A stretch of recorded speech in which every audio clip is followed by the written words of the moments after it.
Have you ever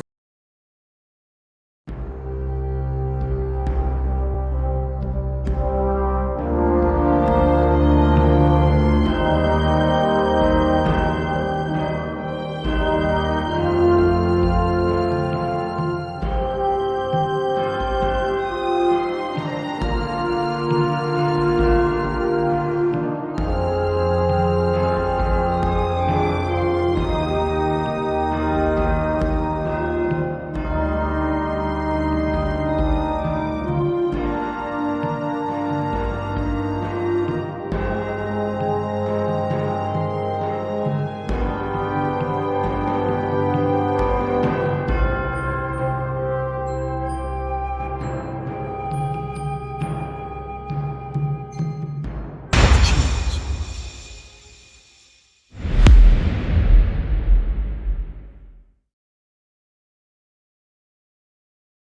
Our story starts nearly 10,000 years ago, at one of history's great turning points. For hundreds of thousands of years, humans survived by hunting and gathering, moving constantly with the seasons. Then, across a region stretching from modern-day Iraq and Syria through Turkey and Iran, people began raising animals instead of chasing them, and planting crops instead of foraging for them. Historians call this the Neolithic Revolution. Among the first domesticated animals were sheep and goats, which provided meat, hides, wool, and milk. Fresh milk was rich in nutrients, but without refrigeration, it spoiled within hours in the warm climates of the ancient Near East. Preserving it became one of humanity's earliest food challenges. No one knows who solved it first, but a legend survives. A merchant crossing the desert carried milk in a pouch made from a young sheep or goat's stomach. Hours later, expecting fresh milk, he found the liquid had separated, a pale solid mass floating above a thin, watery liquid. Milk had become something new. Historians treat this as legend, not fact, but the science behind it holds up.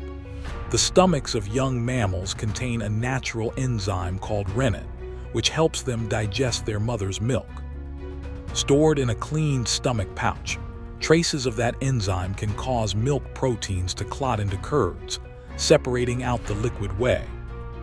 Combined with desert heat, the conditions would have been near perfect for creating one of the world's earliest cheeses.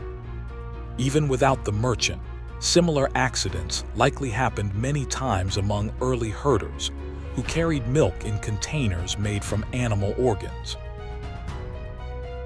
The real origin was almost certainly less dramatic: generations of experimentation by early farming communities.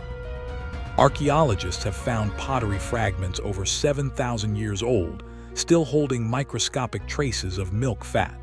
Some vessels pierced with tiny holes, functioning like early cheese strainers that let whey drain while curds stayed behind. Farmers weren't just stumbling onto cheese anymore. They were making it on purpose. Why bother separating milk into curds and whey when you could just drink it? The answer lies in the human body. Today, many people inherit lactase persistence, letting them digest milk sugar into adulthood. Thousands of years ago, that trait was rare. Most adults stopped producing enough lactase after weaning, and fresh milk caused bloating and discomfort. Cheesemaking quietly solved this. Most lactose drains away with the whey, and aging bacteria consume much of what remains. Leaving a food, many lactose-intolerant people could tolerate far better than milk itself. Without any concept of genetics or biochemistry, early farmers had found a practical fix through pure observation. Cheese was no longer just preserved milk. It had become one of the most valuable foods a growing civilization could produce. Once farmers could make cheese reliably, they'd found a way to store wealth. Fresh milk spoiled in hours. Cheese could last weeks, months, even years. Excess milk from spring and summer no longer had to go to waste. It could be turned into food that would carry a community through winter. A wheel of cheese became a kind of insurance policy, and families could measure wealth not just in animals, but in stored, portable food. As villages grew into towns, cheese became an ideal trade good, durable enough to survive long journeys by foot, boat, or caravan. Long before coins were common, cheese moved alongside grain, salt, olive oil, and dried fish, and cheesemaking knowledge spread with it. Climate shaped the results. Cooler regions favored cheeses that matured slowly into complex flavors. Warmer regions favored fresh cheeses eaten quickly. Even the animal mattered. Sheep's milk made rich, creamy cheeses. Goat's milk made tangier ones suited to rocky terrain. And later, cattle opened the door to entirely new styles across Europe. No two landscapes produced quite the same cheese. Around 5,000 years ago, written records begin showing cheese's importance directly. Mesopotamian clay tablets listed alongside grain, oil, and livestock as part of organized economies, distributed to workers, stored in temples, tracked by scribes. In Egypt, tomb paintings show workers milking animals and straining dairy, and archaeologists have found actual cheese preserved in burial sites over 3,000 years old, buried with the wealthy as something valuable enough for the afterlife. The Greeks wove cheese into mythology, crediting the hunter Aristeas with learning the craft from the gods.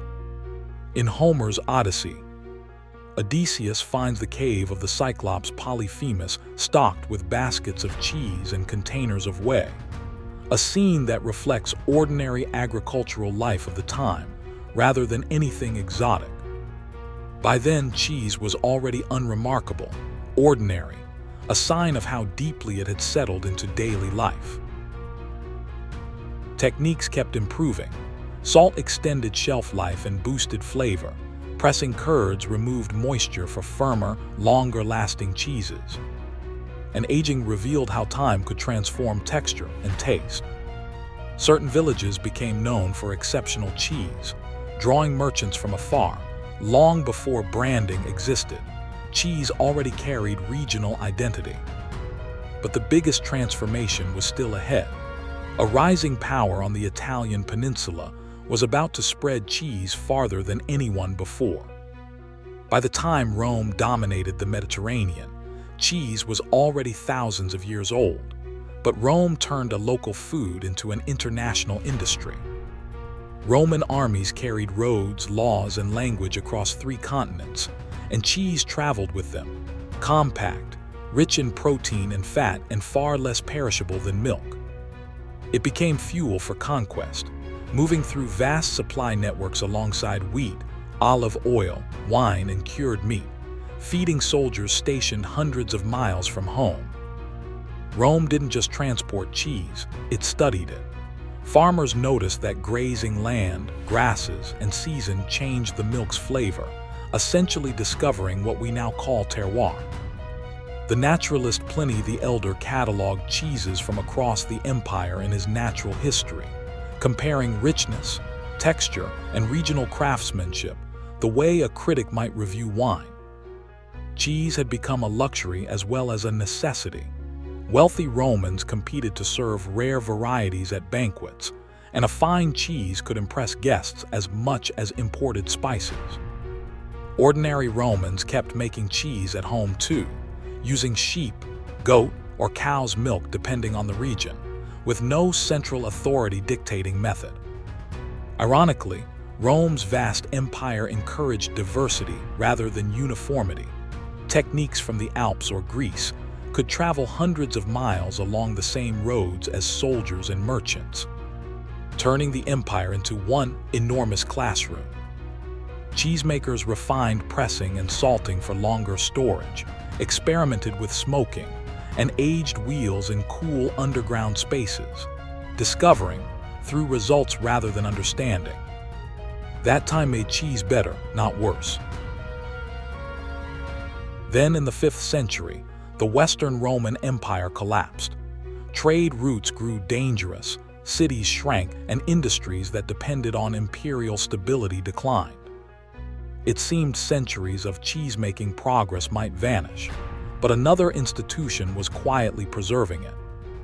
Behind monastery walls, monks were beginning work that would shape the flavors of the modern world. Few people picture medieval monasteries as food laboratories, but that's what many became. As Rome's collapse slowed long-distance trade and disrupted crafts across Europe, monks kept working, farming, brewing, baking, raising livestock to support themselves, pilgrims, and nearby communities. Cheesemaking became part of that routine. What monks had that ordinary farmers often lacked was time. A family risked real hardship if a batch of cheese spoiled. A monastery, with large herds and disciplined record-keeping, could pass small improvements from one generation to the next, turning experience into expertise. Monks noticed their monastery caves stayed cool year-round and used them for storage, then discovered that cheese forgotten there for weeks often tasted better. Deeper flavor, smoother texture, richer aroma.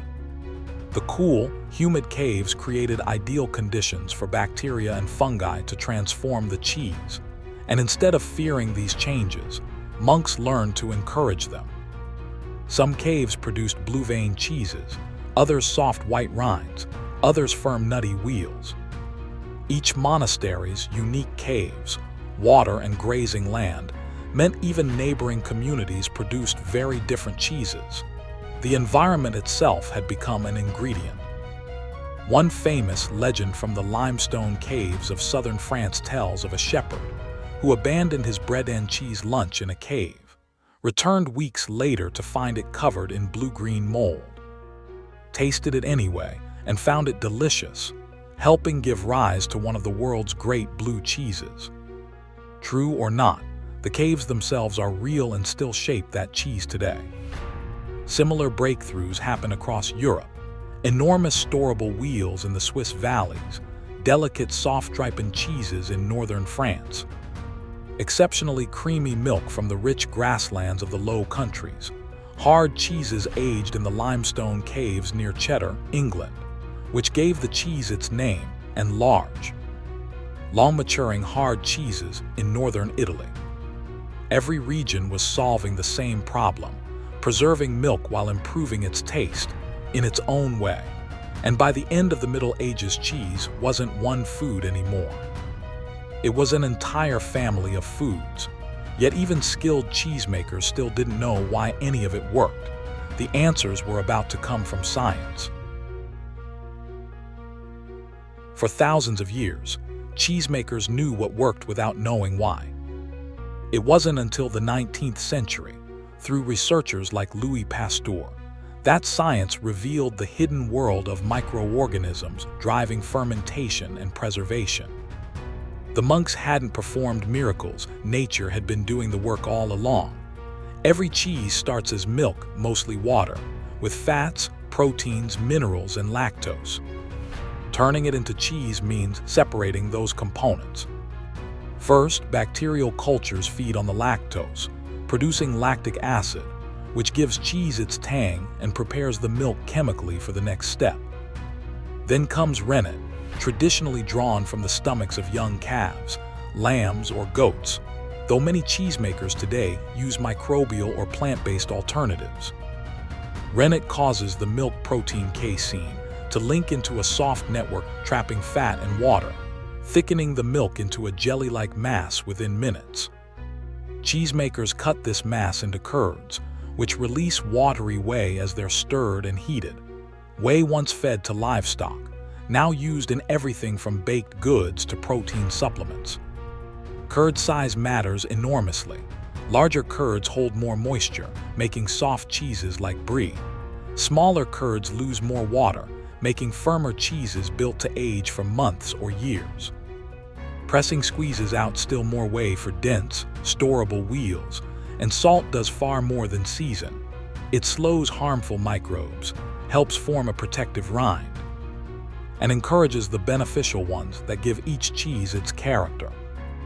Even after all this, the cheese isn't finished. Over weeks, months, or years, microorganisms keep reshaping it from the inside, breaking proteins into savory compounds and fats into buttery, nutty, or earthy aromatic molecules.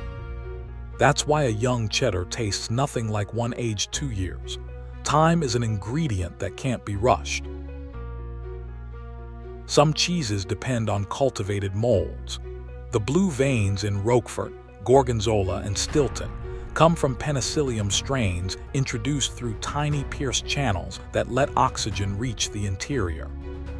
Brie and Camembert get their soft, creamy centers from a different mold that ripens the cheese from the outside in, which is why a young Brie center is firmer than its edge. Even the crunchy crystals in well-aged cheeses aren't flaws. They're proteins and minerals reorganizing during maturation, prized by cheese lovers for their texture and flavor. With the same basic ingredients, milk, bacteria, rennet, salt, thyme, thousands of different cheeses exist because of countless small variables. Which animal, what it ate, which cultures. How much rennet, curd size, pressing, salting, aging temperature and humidity, and how long it all takes. Change one variable and the cheese changes with it. That's why no single perfect cheese has ever emerged, only an ever-growing story, one wheel at a time. But just as science was explaining cheese's inner workings, a new revolution outside the cave was about to transform how it reached the world. For most of history, cheese was made by hand, a slow, personal process passed down through families rather than written recipes. Then the Industrial Revolution changed everything. Machines replaced manual labor, cities swelled, and people who once lived on farms moved into factories, creating a new demand for reliable food supply chains. Cheese had to scale with it. In 1851, American dairy farmer Jesse Williams established what's widely regarded as the first successful commercial cheese factory, where nearby farms delivered milk to a central facility for standardized production. The model spread quickly, improving consistency and letting cheese be made in quantities never possible before. Railroads erased distance as a barrier. A wheel could travel hundreds of miles by train and still arrive in good shape, connecting markets that had once been isolated. Mechanical refrigeration pushed this further, letting temperature be controlled year-round instead of relying on caves and cool weather.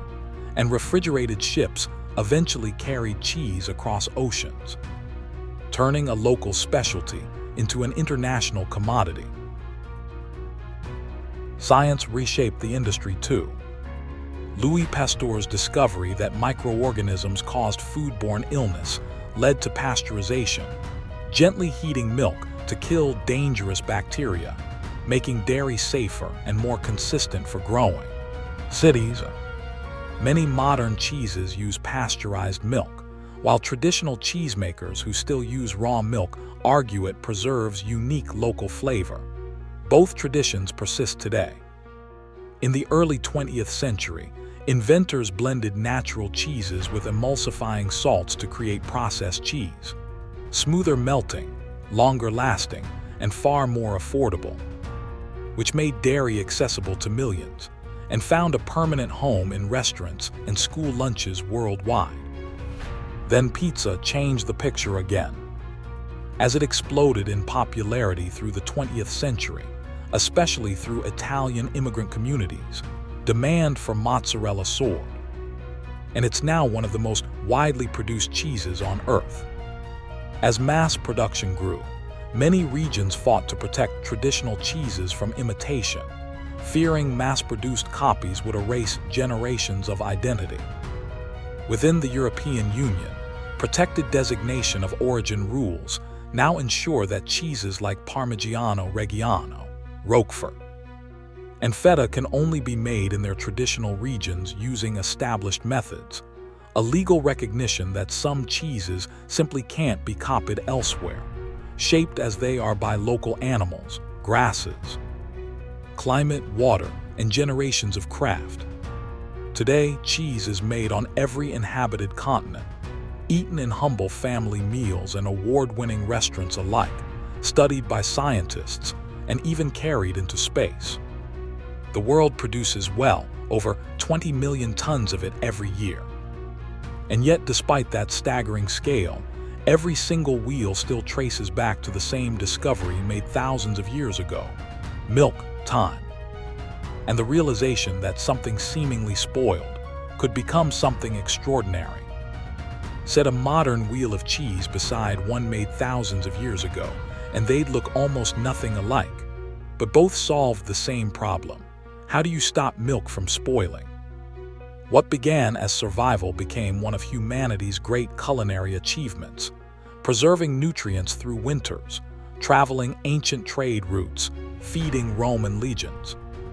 Refined behind monastery walls, and adapted to nearly every landscape and culture on Earth. Cheese means something different everywhere it's made. Centuries of regional tradition in France, inseparable from daily cooking in Italy, a marker of pastoral life in Greece. Alpine survival in Switzerland, village identity in England. Every culture that adopted it added its own chapter. With well over 2,000 varieties today, soft or hard, young or aged for years, white-rinded or blue-veined, each is the result of thousands of small decisions shaped by generations of observation and craft. And despite all our scientific understanding, cheesemaking still depends on something no machine fully replicates: human judgment, knowing when milk is ready, how curds should feel, what a shift in aroma or color means. It remains as much art as science. A shepherd noticed milk had changed. A farmer discovered salt preserved it. A monk realized caves improved it.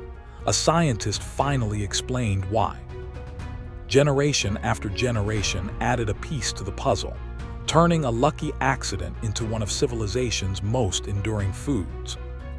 The next time you grate Parmesan over pasta, melt cheddar into a sandwich, or crumble feta onto a salad, remember you're tasting nearly 10,000 years of human curiosity, the ingenuity of farmers, the reach of merchants, the discipline of monks, and the discoveries of scientists, all preserved in a single wheel.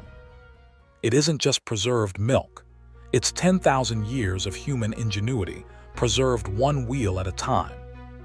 If you enjoyed uncovering the hidden history behind one of the world's most familiar foods, then you're exactly the kind of curious mind this channel was created for.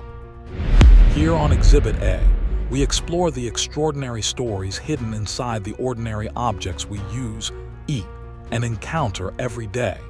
Because history isn't locked away in museums. It's hiding in plain sight,